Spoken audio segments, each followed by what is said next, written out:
Mestni svetniki Ptuja so na redni seji izpostavili problematiko 58. kurentovanja.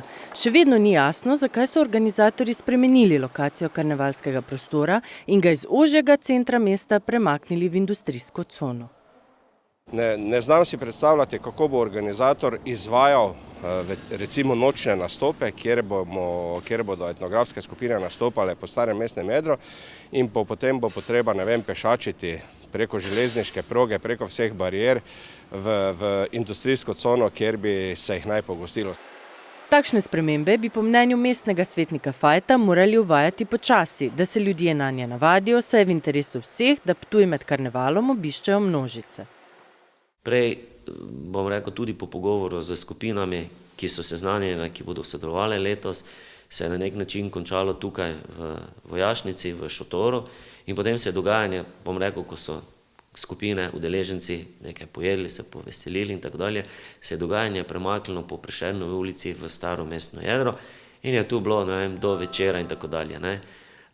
Zdaj, s tem, ko se zaključek tako nedeljske, kakor tudi prej sobotne povorke odmika iz mesta, torej ko gre na lokacijo Obje oziroma Q-centra, se pa bojim, da se te skupine, tako so mi tudi nekateri potrdili, ne bodo vrnili v mesto.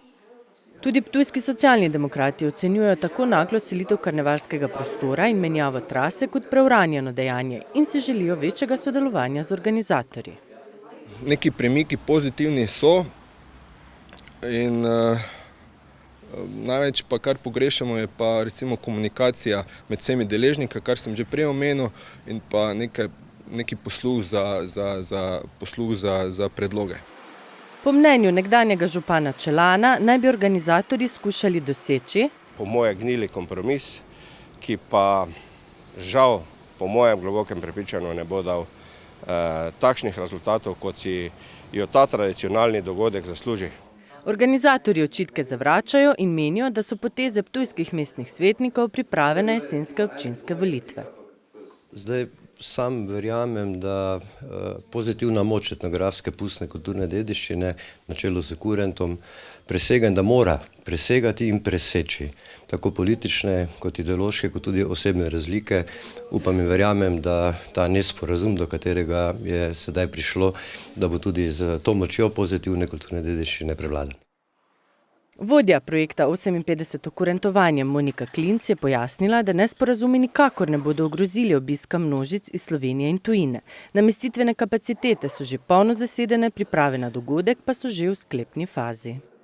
Kurentovanje vsekakor bo, ohranjamo ta 11-dnevni čas, začnemo že v soboto 3. februarja z otvoritveno etno povorko, potem nadaljujemo z dnevnimi prikazi vsak dan v starem mestnem jedru. Naš največji dogodek je potem mednarodna karnevalska dvorana, ki bo v nedeljo 11. februarja in potem zaključimo z našim pokopom pusta, ki bo trajal v torek celi čas v mesto. Upamo lahko le, da se bo bogato izročilo ohranilo in da bodo v njem uživali obiskovalci od blizu in daleč.